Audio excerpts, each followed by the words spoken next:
Samudro Awakening of Astrology. How can astrology help us to wake up? Astrology is like a big clock with many alarms ringing. And right now, we have an alarm ringing that's like a very Capricorn alarm, very intense time in the world. Now, we're just entering today with the winter solstice.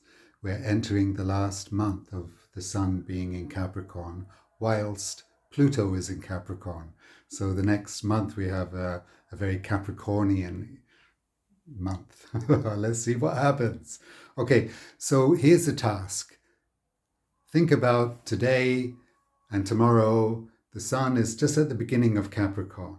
What happened when the Pluto was just at the beginning of Capricorn? That was back in 2008. Can you remember what happened? Wow.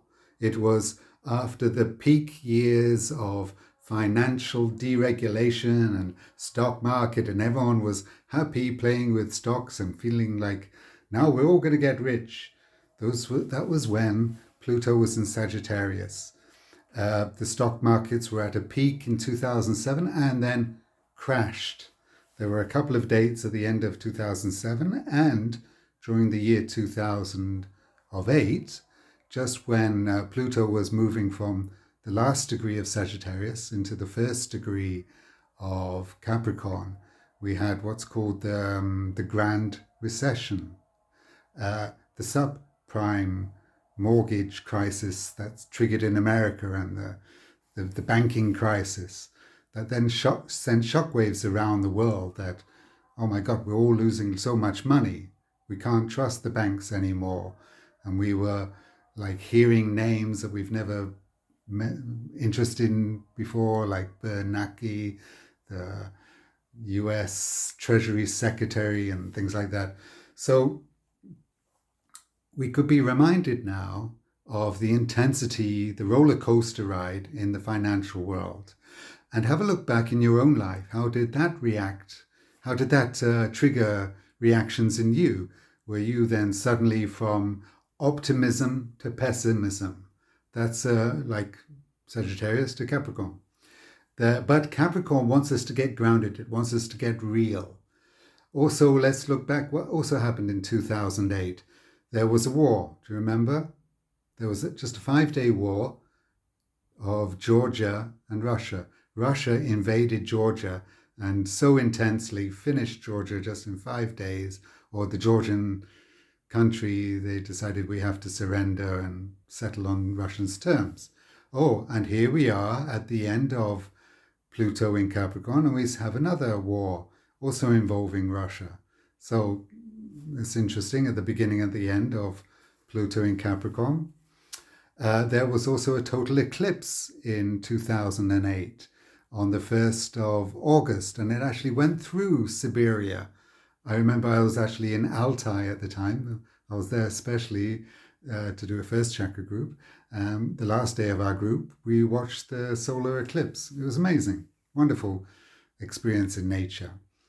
Then the eclipse actually ended in China, and it was considered that this was the beginning of the Chinese era. Just a week later, on the 8th of August 2008, the Beijing Olympics started, because the Chinese loved the number 8. So 888 was a very auspicious date for them. So we could say that this whole Pluto in Capricorn, 15, 16 years, has been very much about the rise of China in the world.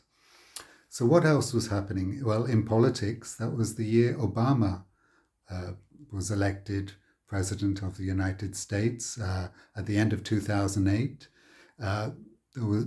His key message was, let's hope for a new change after the bad reputation for America after George Bush. Then Obama was like being the peaceful one. Well, we know what happened. So, but it was a turning. It was like a turning of an era. Okay.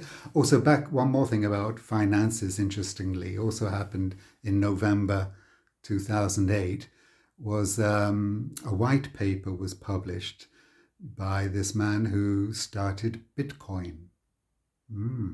So also that's maybe a new era. So all those what we're leading to now is that in the next couple of years, to 2024, we're going to have the end of Pluto in Capricorn. It's the end of this mini age of Capricorn. And by the end of 2024, and definitely in 2025, we're into a new era, the era of Aquarius. So before we understand what is Aquarius, let's look back at what happened while Pluto was in Capricorn, see the dramatic effects it had. Basically, we can summarize it as financial crises after the peak of Sagittarius. Then comes the reality coming back down to earth. That's what Capricorn wants to do, because it's very much a Saturnian energy. Sagittarius was more like the Jupiter energy, optimism, expansion, and Saturn wants to bring us down to earth. But when we're going into Aquarius, we're going on to a Uranus energy. So that's also going to be something we have to learn about.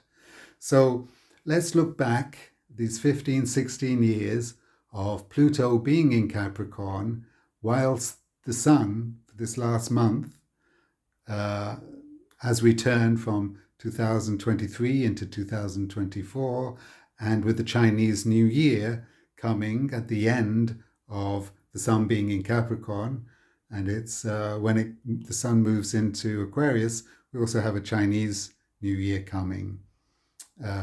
Okay, tell you more about that later. That's it for today. Good. See you later.